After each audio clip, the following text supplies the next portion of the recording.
Deməli belə, bugünkü qonaqlarımızlardan biri Ford Fusion idi.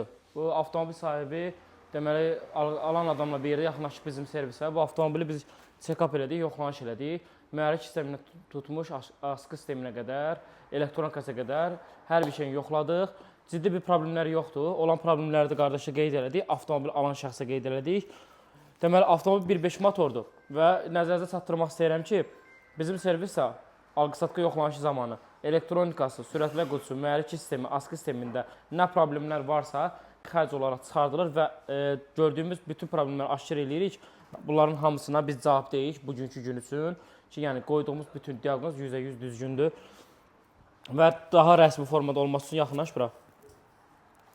Gördüyünüz kimi Ford Fusion model avtomobilin qeydiyyat nişanı, istehsal ili, mühərrikin həcmi, elektronikada mühərrikdə, sürətlər qutusunda və askı sistemdə olan problem və sonunda isə qoyulan diaqnozdan sonra rəsmi formada avtomobil sahibinə biz tərəfdən peçatı ilə bir yerdə qoyduğumuz diaqnoza cavab deyil. Elə biz bu işin peçatını da biz qoymuşuq, nəticəsi də bizdik. Sağ olun.